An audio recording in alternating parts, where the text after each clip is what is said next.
My wife stole $58,000 from our children. She installed hidden cameras to monitor my every move. She'd been meeting a man who had warrants in 2 states. And when I confronted her, when I showed her everything I'd found, she walked toward the door, certain I would break down and beg. I opened it wider instead. 30 seconds of silence. She was waiting for me to crumble. She was wrong about who I was. But what she didn't know, what our own children had been secretly documenting for months, was about to destroy everything she thought she controlled. Before we go any further, tell me where in the world you're listening from. I'd love to know how far this story travels. Don't forget to subscribe and turn on notifications. Tomorrow's story is one you shouldn't miss. My name is Garrett Thornton. I'm 42 years old. For 16 years, I've worked as a warehouse supervisor at the Bridgewater Distribution Center outside Nashville. It's the kind of work that breaks your body down slowly. Loading docks, inventory systems, the smell of cardboard and diesel that never quite washes off your skin. But it paid well, and I believed in providing for my family. My wife Simone and I have 2 kids. Nora is 11, Caleb is 9. Until that Thursday evening, I thought we had a good life. Tired, maybe, routine, sure, but solid. I was wrong. The house was quiet when I came home. Kids were at Simone's mother's place for the evening. Simone had mentioned something about meeting a vendor for her event planning business. She'd been organizing small weddings and corporate parties for about 4 years. Decent side income, or so she told me. I dropped my bag by the door and noticed her tablet on the kitchen island, screen still lit. She left it open to something that looked like a banking app. I wasn't snooping, I was walking past, but the numbers made me stop. Transactions, dozens of them, all going to someone with the initials VC. The amounts weren't small. $2,500 here, $4,000 there, $6,000 just last week. My stomach turned to ice. I sat down and scrolled. The account went back 9 months. The total at the bottom made my breath catch in my throat. $58,000. Money I'd never seen. Money moving to someone I'd never heard of. Money that should have been sitting in our children's college fund, the inheritance my father left when he died 2 years ago. That's when I heard the garage door. Simone was home early. I closed the tablet carefully, walked to the refrigerator like I was just grabbing water. My hands were steady. My heart was not. She came through the mudroom carrying shopping bags from stores she always said were too expensive. "Hey, babe," she said brightly. "Didn't expect you home yet." Shift ended early. I kept my voice even. "How was your day?" Simone set the bags down and started pulling out items. New heels, a silk scarf, a dress with tags still attached. "Oh, running errands, picked up a few things." She waved her hand. "Business has been really good lately. Figured I'd treat myself." I nodded slowly. "Must be doing well if you're clearing enough for shopping sprees." Something flickered across her face, too quick to read. "It's been a strong quarter," she said. "I've got a new vendor helping me scale up. His connections have been incredible." "His connections? What's his name, this vendor?" I asked. "This vendor." Simone's smile tightened just a fraction. "Why?" "Just curious. You don't usually mention vendors. If he's helping this much, I should know who he is." She paused 1 beat too long.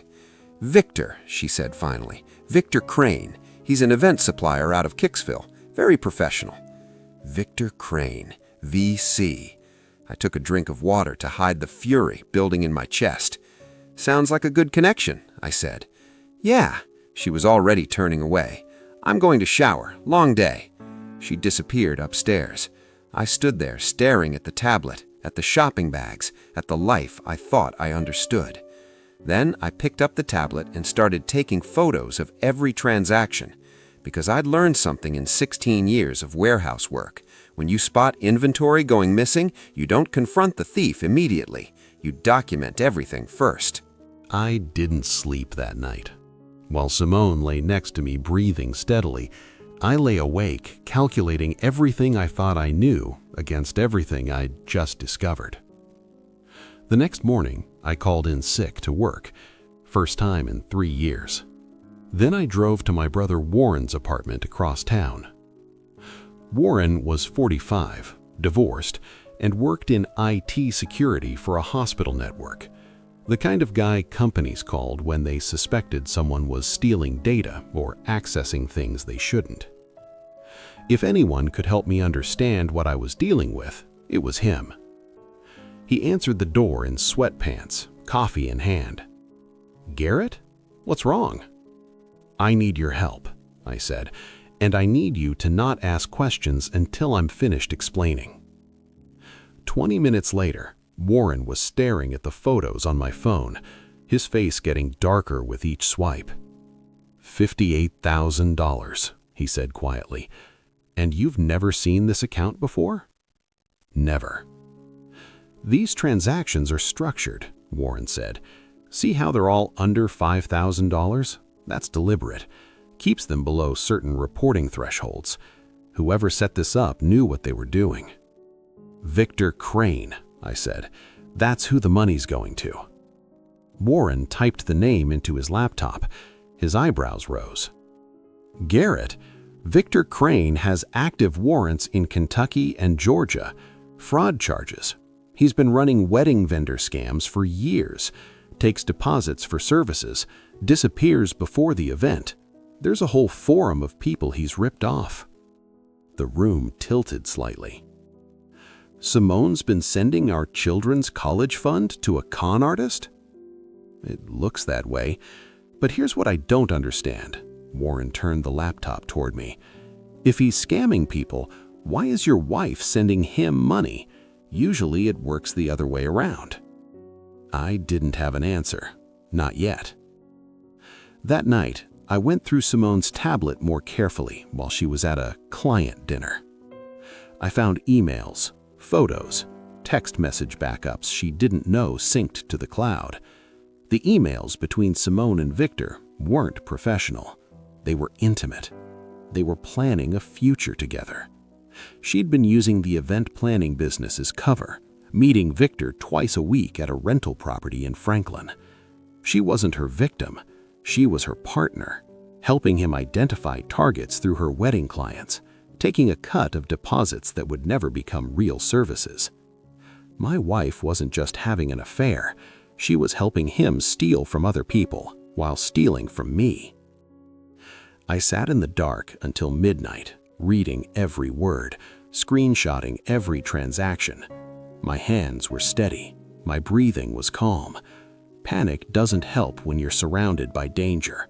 You follow procedure. You document. You protect yourself first. Simone came home around 1 in the morning. I heard her heels on the stairs. The bedroom door opened.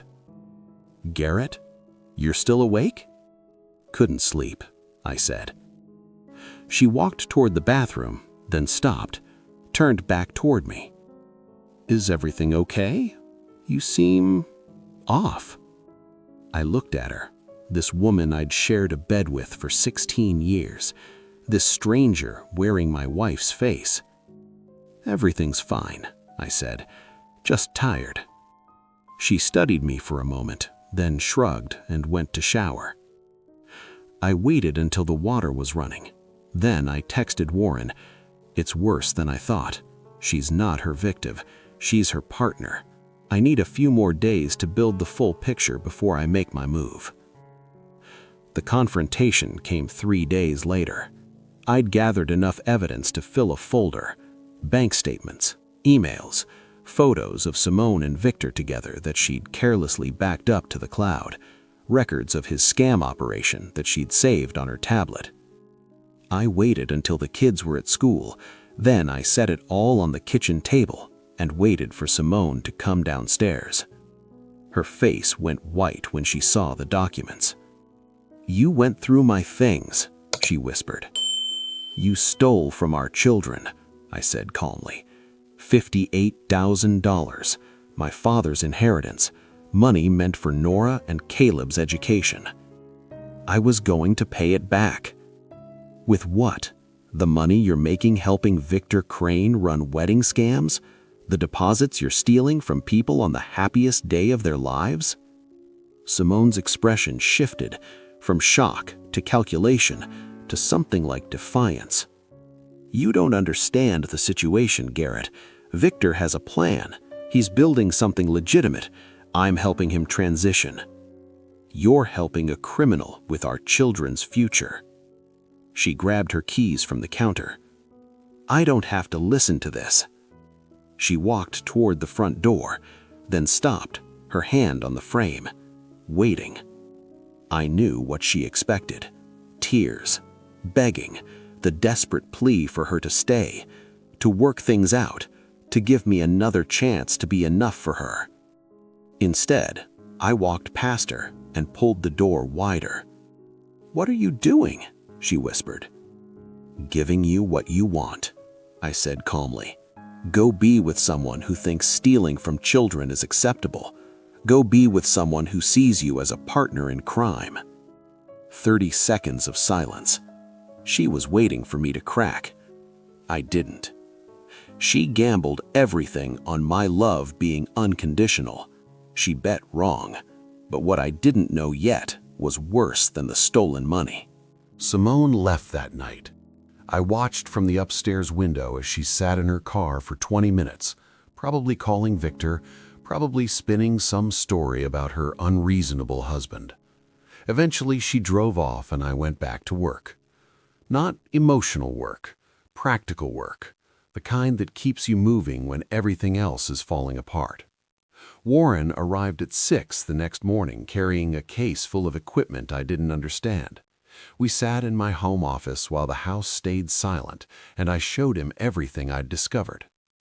"Jesus, Garrett," he shook his head. "This isn't just an affair. She's an active participant in financial crimes. There are probably dozens of victims out there." "I know. That's why I need your help preserving this evidence properly. If this goes to court, I need it documented in a way that holds up." Warren pulled out an external drive. "We'll create a forensic copy of everything, timestamps, chain of custody, the whole package." He paused. "Have you considered filing a police report?" "Not yet. First, I need to protect the kids, make sure she can't take them while I'm building the case."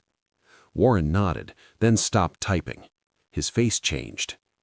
"Garrett, have you checked your own devices lately?" "What do you mean?"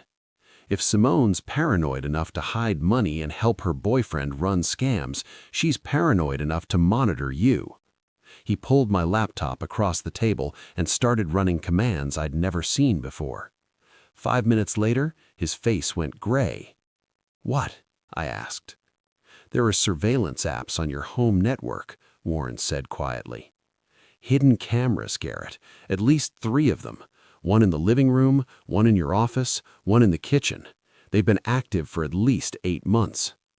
The room seemed to shrink around me. "She's been watching me?" "Everything you've done in this house for the past 8 months, every conversation, every phone call you made where she could see the screen, every time you searched for something on your laptop." Warren looked at me. "If you've been researching divorce lawyers, talking to me, planning anything, she knows about it." I sat back, mind racing. 8 months. That meant Simone had been planning this longer than I realized. Every move I'd made since finding that tablet, she might have been watching in real time. Every Google search about custody laws, every text to Warren, every moment I thought I was building a case in private. She'd been watching all of it. She'd been watching me for 8 months, thinking she controlled everything. Staying subscribed means you'll never be blindsided by the truth. You'll see it coming before it sees you. "Can you remove them?" I asked. "I can, but here's the thing." Warren leaned forward. "If we remove them now, she'll know you found them. Might be smarter to leave them in place and feed her false information, use them against her." I thought about that for a moment. About Simone sitting at Victor's place, checking her surveillance feeds, thinking she still had the upper hand, thinking I was just a predictable warehouse worker who wouldn't fight back. "No," I said. "Remove everything. Document it first. Screenshots, logs, the whole forensic package. Then we're filing criminal charges." Warren's eyebrows rose. "Criminal charges?" "Unauthorized surveillance, illegal recording. Whatever else applies. I looked at him steadily. I'm done playing games, Warren. I want her to understand there are real consequences for what she's done, not just divorce papers, prison time. Warren smiled grimly. Illegal surveillance is a felony in Tennessee. Recording someone in their home without consent, accessing their devices without authorization, we're talking serious charges. Good. Start documenting.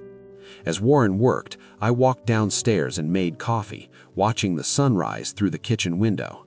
Nora and Caleb would be up soon. They'd ask where their mother was. They'd wonder why Dad looked so tired. I'd have to tell them something, some version of the truth that wouldn't destroy them completely. But what I didn't know, what I couldn't possibly have expected, was that my children already knew more than I did. And they had proof. Nora found me in the kitchen an hour later.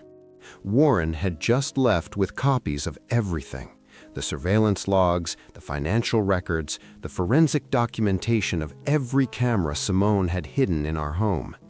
I was staring at my coffee, trying to figure out how to explain any of this to my children, when I heard small footsteps on the stairs. "Dad?" I turned. Nora stood in the doorway wearing her school clothes, backpack over one shoulder. Her face held an expression I'd never seen before. Not fear, not confusion. Resolve. "Hey, sweetheart, you're up early. Where's Mom?" I set my coffee down. "She's staying somewhere else for a little while. We had a disagreement." Nora nodded slowly, like this confirmed something she already suspected. "Dad, I need to show you something." She glanced toward the stairs. "But you can't tell Mom I gave it to you." Something in her voice made my chest tighten. "What is it?" She walked to the kitchen table and sat across from me. Then she unzipped her backpack and pulled out a composition notebook. The cover was worn, the edges soft from handling. "Caleb and I started this in April," she said quietly. "We knew something was wrong. Mom kept lying about where she was going. She'd say she was meeting clients, but then we'd see her getting into a different car, a man's car." I stared at the notebook. "Nora? Just look, please." I opened it. The first page was dated April 14th. Nora's careful handwriting filled the lines. "Mom said she was at a wedding consultation until 8 p.m., but she came home at 11:30, and her clothes smelled of men's cologne, not Dad's kind." I turned the page. April 19th. Saw Mom texting someone. She was smiling in a way she never smiles at Dad. When I asked who it was, she said, "Just a vendor," and put the phone away fast. Page after page, entry after entry. My 11-year-old daughter had been documenting her mother's lies for months. Dates, times, observations, things she'd overheard, inconsistencies she'd noticed, and photographs. Tucked into the back of the notebook were printed photos of Simone getting into an unfamiliar SUV in the grocery store parking lot, a man's hand visible on the steering wheel. Another shot of them walking into a restaurant together, his arm around her waist. "How did you take these?" I asked, my voice barely steady. "Caleb's old tablet, the one that doesn't have a plan anymore. We used the Wi-Fi at the library to upload them." Nora's eyes were wet now. "We thought maybe if we got enough proof, we could figure out how to make her stop before you found out, before it ruined everything." I pulled my daughter in. Nora found me in the kitchen an hour later. Warren had just left with copies of everything: the surveillance logs, the financial records, the forensic documentation of every camera Simone had hidden in our home.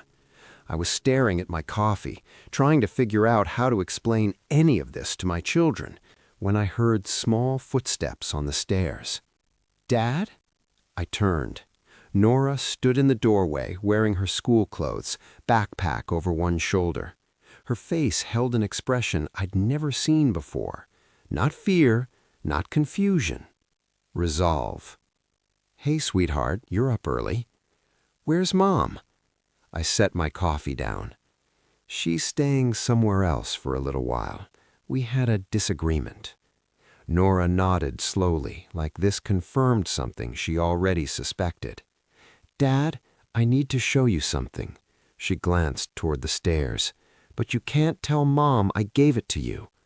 Something in her voice made my chest tighten. "What is it?"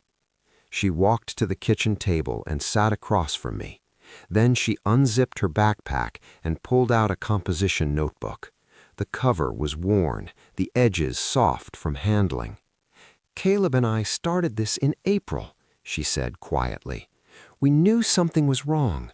Mom kept lying about where she was going. She'd say she was meeting clients, but then we'd see her getting into a different car, a man's car." I stared at the notebook. "Nora? Just look, please." I opened it. The first page was dated April 14th. Nora's careful handwriting filled the lines. "Mom said she was at a wedding consultation until 8 p.m., but she came home at 11:30 and her clothes smelled of men's cologne, not Dad's kind." I turned the page. April 19th. Saw Mom texting someone. She was smiling in a way she never smiles at Dad.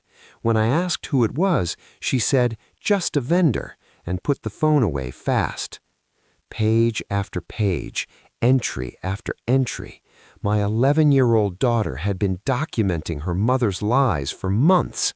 Dates, times, observations, things she'd overheard, inconsistencies she'd noticed, and photographs. Tucked into the back of the notebook were printed photos of Simone getting into an unfamiliar SUV in the grocery store parking lot, a man's hand visible on the steering wheel, another shot of them walking into a restaurant together, his arm around her waist. "How did you take these?" I asked, my voice barely steady. "Caleb's old tablet, the one that doesn't have a plan anymore. We used the Wi-Fi at the library to upload them." Nora's eyes were wet now.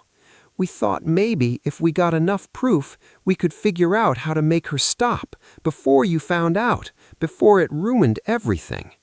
I pulled my daughter into my arms. She trembled against my chest. "I'm sorry, Dad. I should have told you sooner.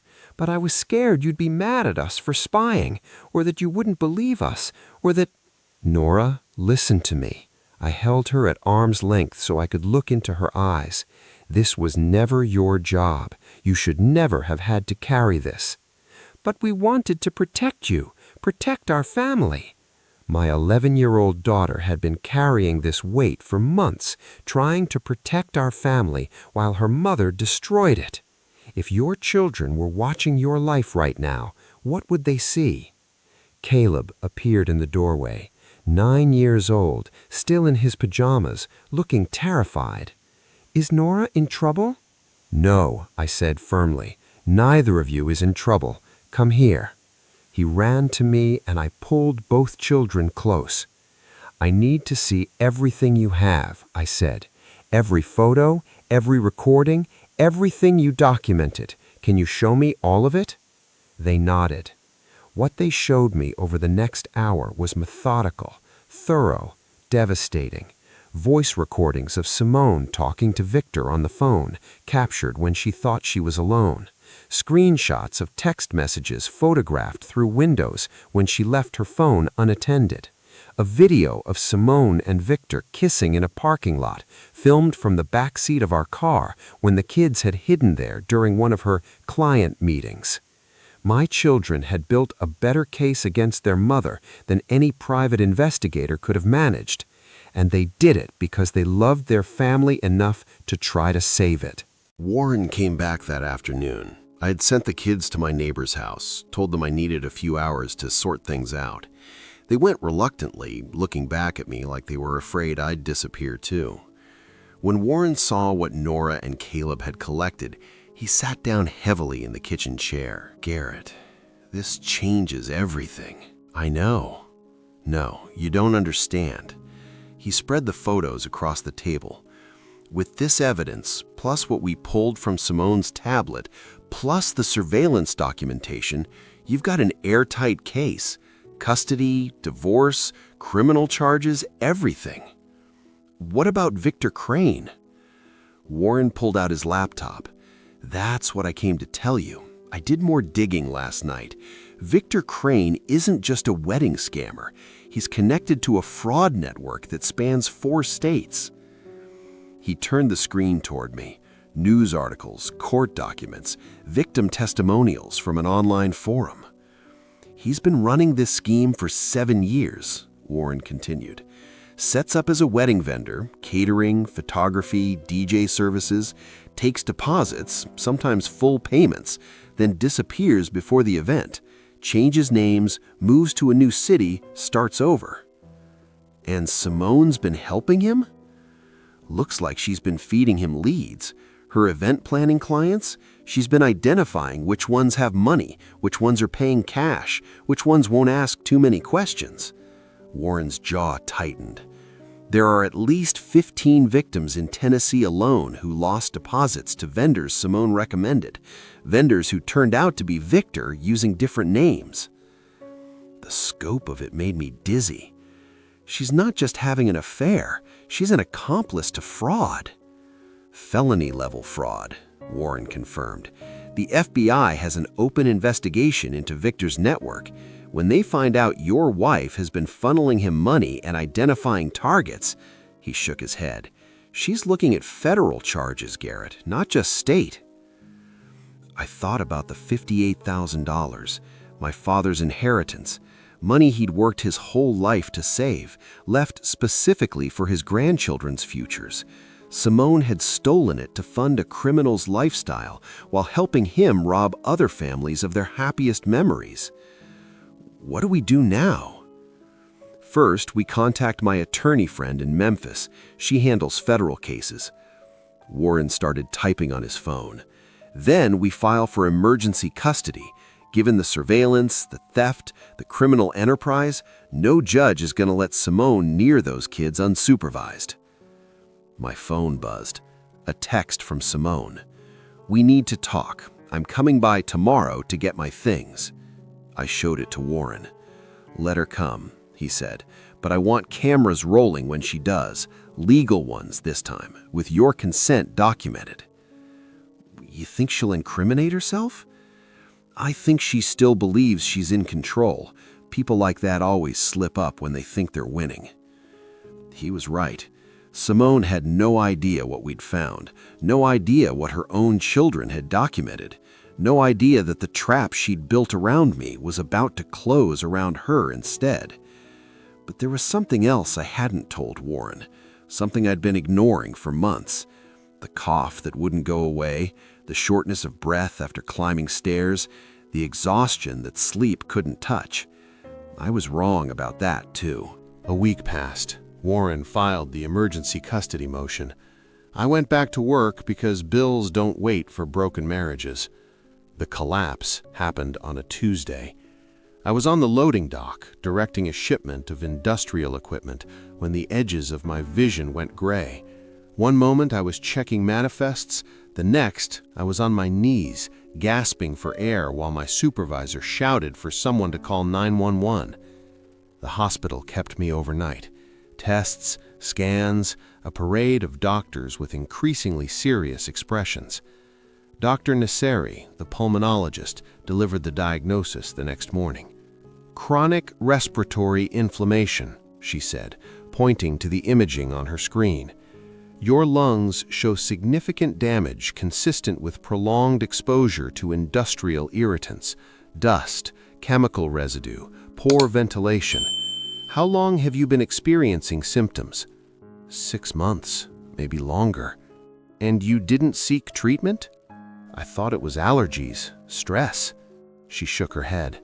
Mr. Thornton, this is serious. Not immediately life-threatening if we treat it aggressively, but you need to be off work for at least 2 months. No exposure to the environments that caused this. We're talking medication, breathing treatments, regular monitoring.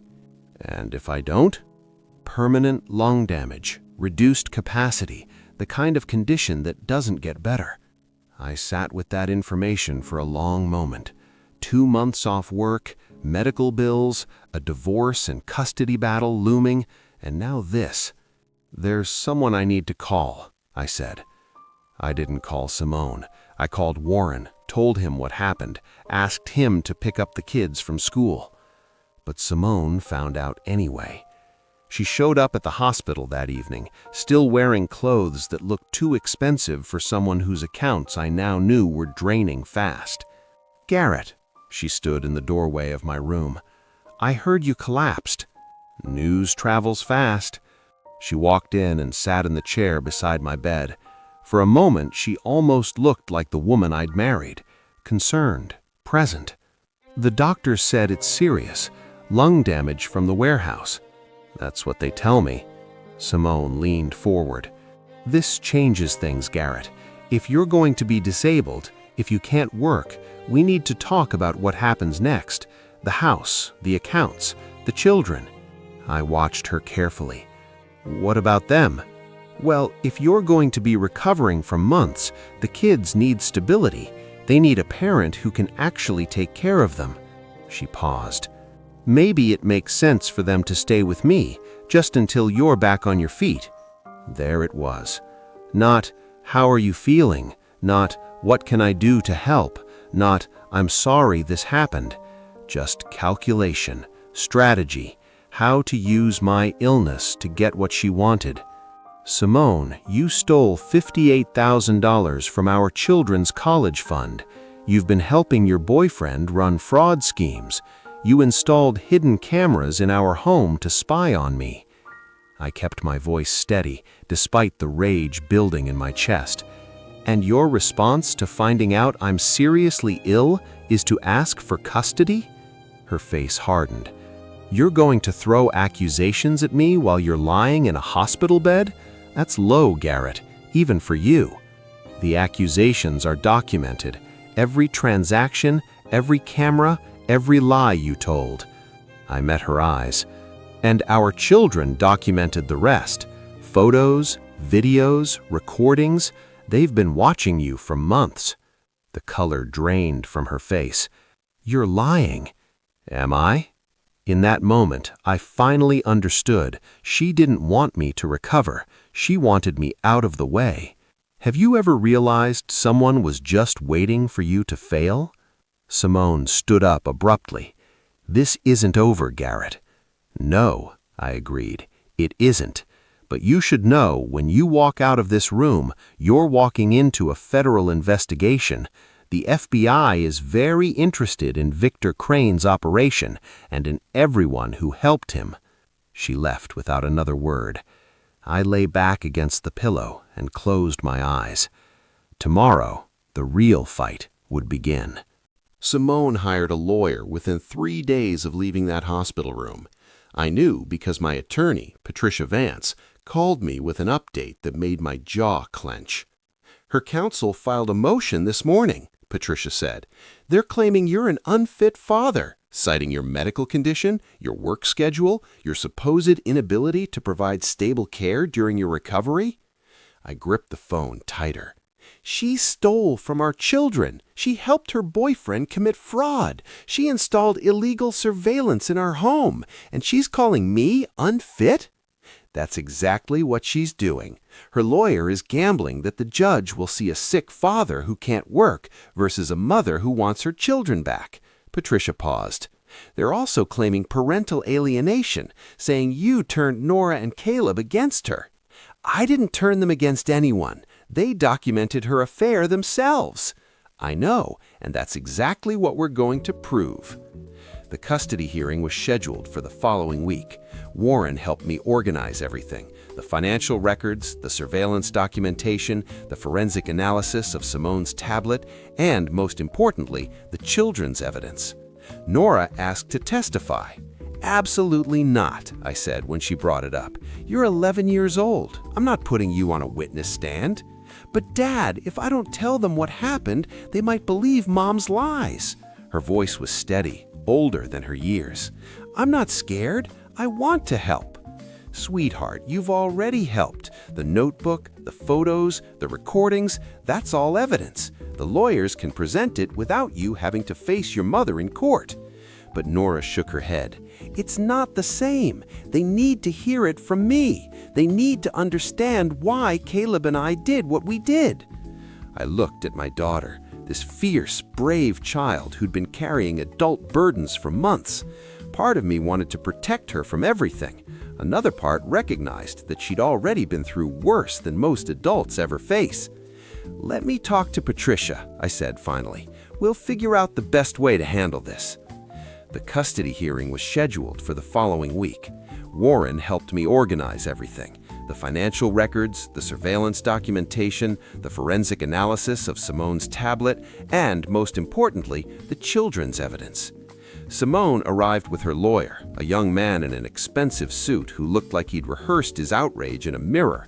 She wore a conservative dress, minimal makeup, playing the role of the wronged mother. When she saw me across the courtroom, she didn't look away. She smiled, like she still thought she was going to win.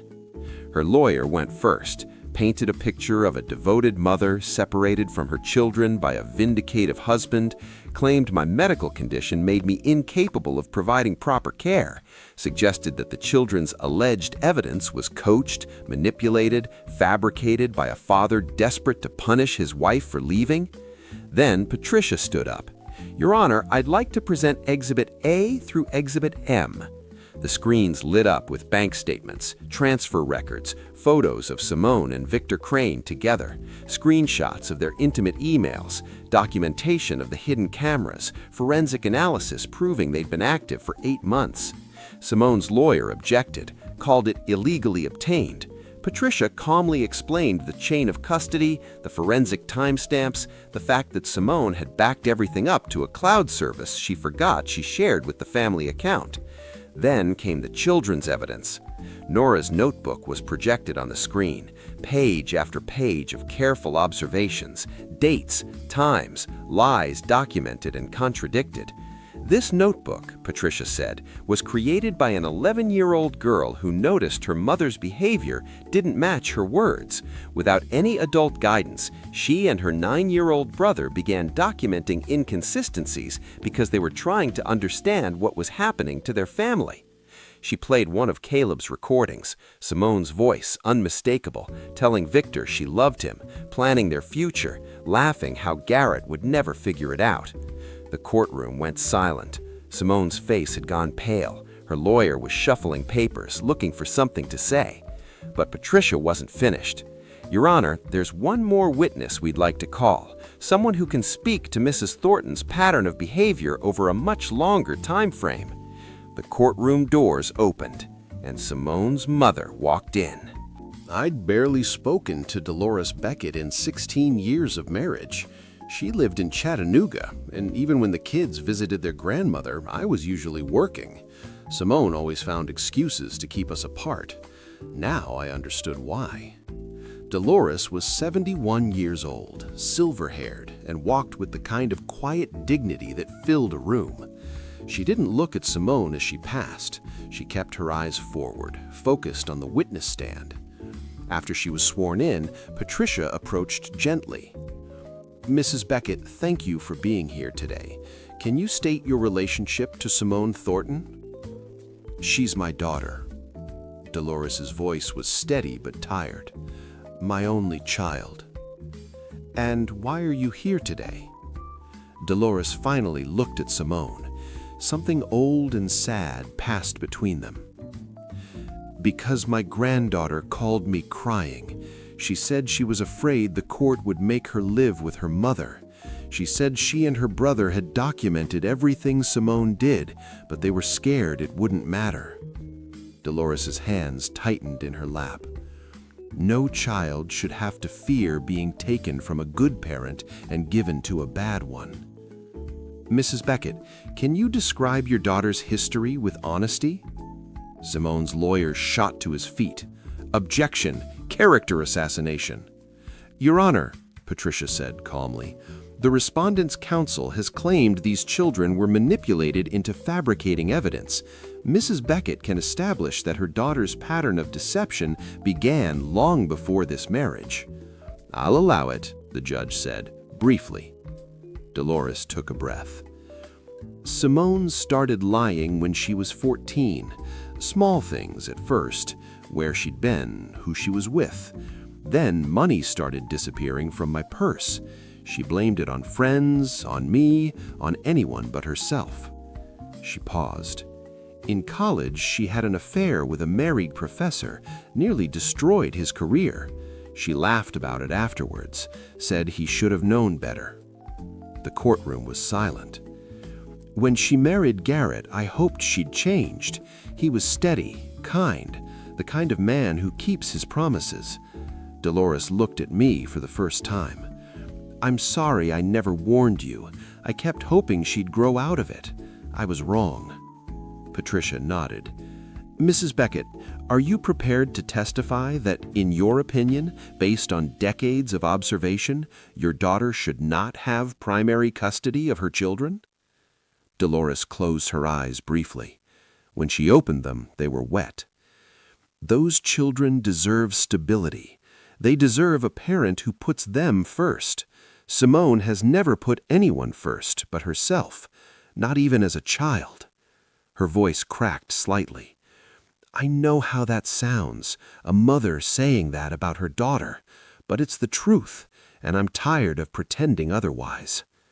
Her own mother chose the truth over blood. What would take you to testify against your own child? Simone was crying now, not the calculated tears I'd seen before, real tears, the tears of someone watching their last defense crumble. Her lawyer tried to recover during cross-examination, suggested Dolores was estranged, bitter, unreliable, but Dolores simply repeated what she'd said, calmly, consistently, without embellishment. When she stepped down from the stand, she walked past Simone without a word. But at the courtroom door, she paused. I'll always love you, she said quietly, not turning around, but I won't protect you anymore. Then she was gone. The judge called a recess. Simone's lawyer huddled with her in the corner, speaking urgently. I could see him gesturing, probably recommending she take whatever deal was offered. Patricia sat down beside me. How are you holding up? I don't know, I admitted. I never wanted any of this. I know, but Garrett, you're going to win. Full custody, minimal visitation. After what we just presented, there's no other outcome. I nodded, but it didn't feel like victory. It felt like watching a building burn down and being grateful you got out alive. The judge delivered her ruling 3 days later. Full physical and legal custody to the father. Supervised visitation only for the mother, pending resolution of ongoing criminal proceedings. Mrs. Thornton is prohibited from discussing custody arrangements, legal matters, or Mr. Thornton's personal life with the children during any visitation. Simone stood motionless as the words were read. Her lawyer had already told her what was coming. The fight had gone out of her somewhere between her mother's testimony and the FBI's formal notification that she was under investigation. I didn't feel triumph. I felt exhausted. The federal charges came 2 weeks later. Warren called me with the news. They got Victor Crane in Kentucky, arrested him at a motel outside Louisville. He's facing 17 counts of wire fraud, money laundering, and theft by deception. What about Simone? She's been named as an unindicted co-conspirator. They're offering her a deal. Testify against Victor, plead guilty to reduced charges, and she might avoid prison time. Might? 3 years probation, full restitution of the money she stole, community service, a felony fraud conviction that'll show up on every background check for the rest of her life.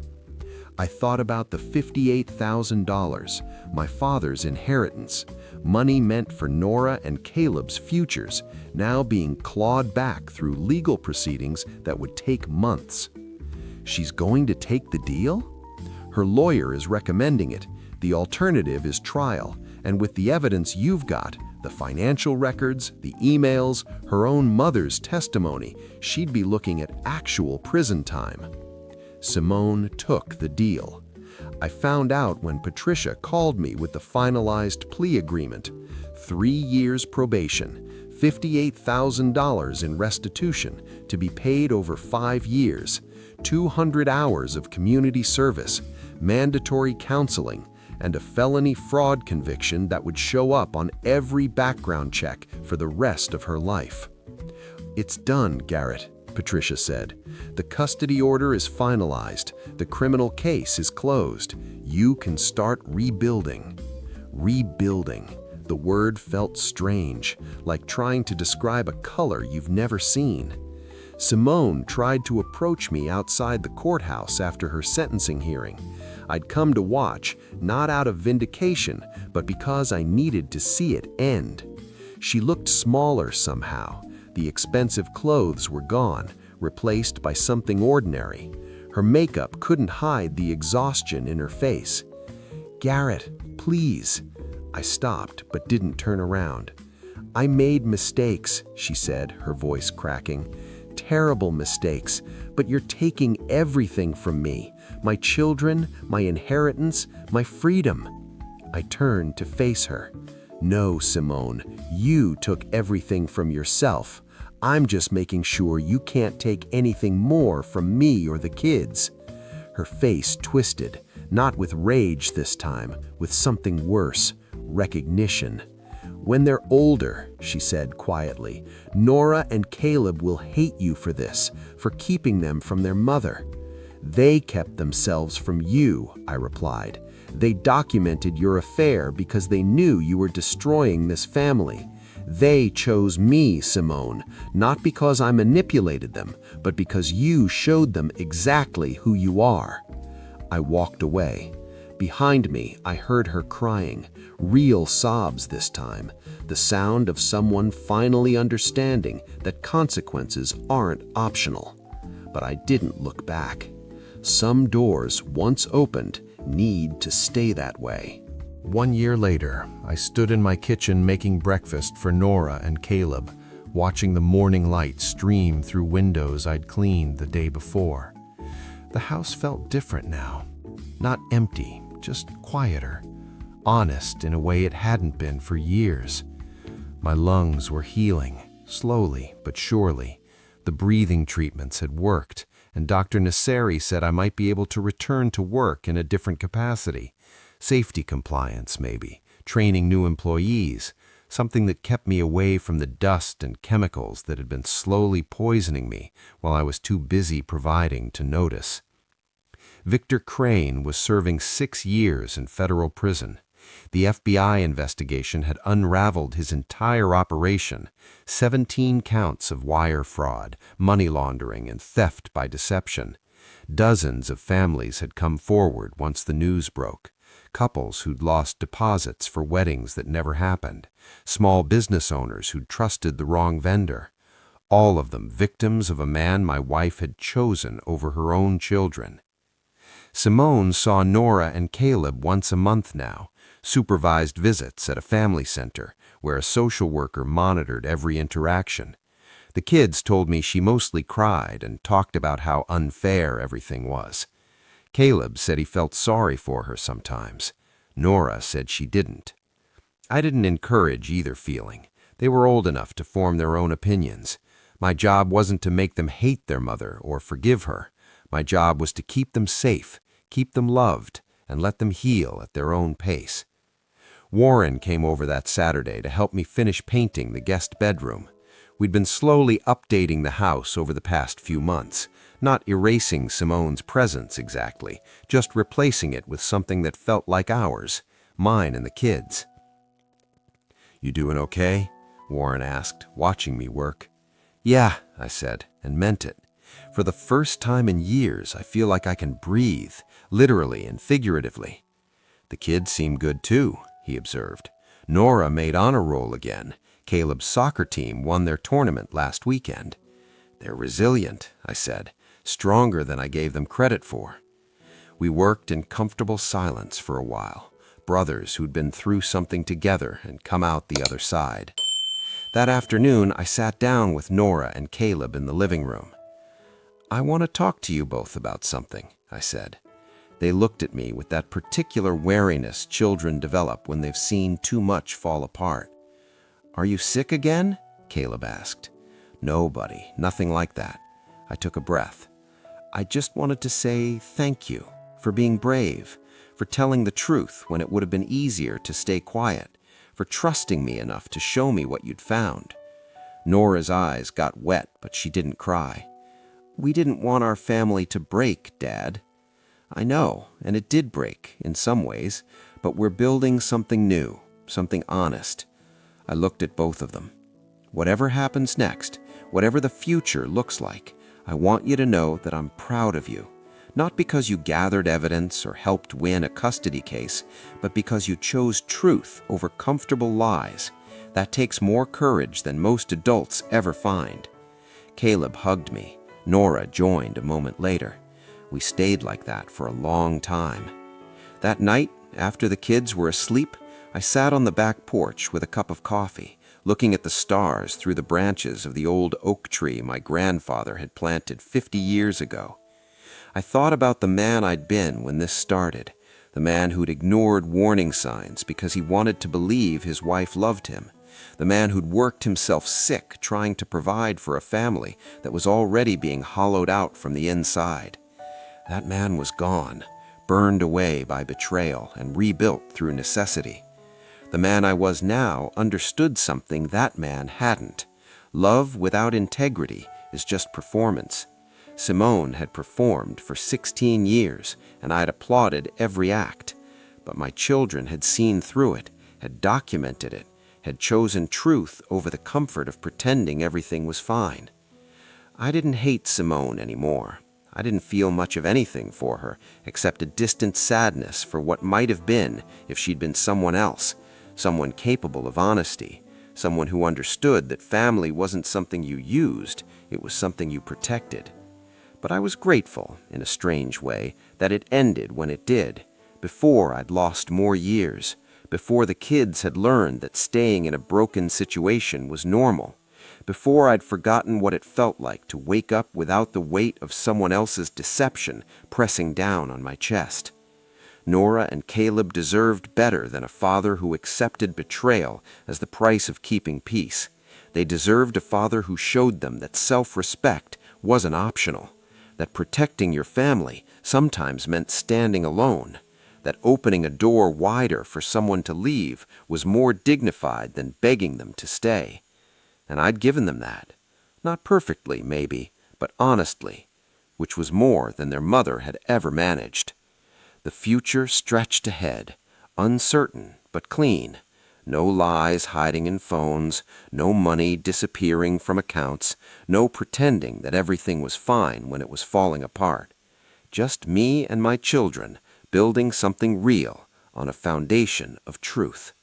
And that, I realized, was worth more than any marriage built on sand. Have you ever loved someone so completely that their betrayal rewrote everything you thought you knew about yourself?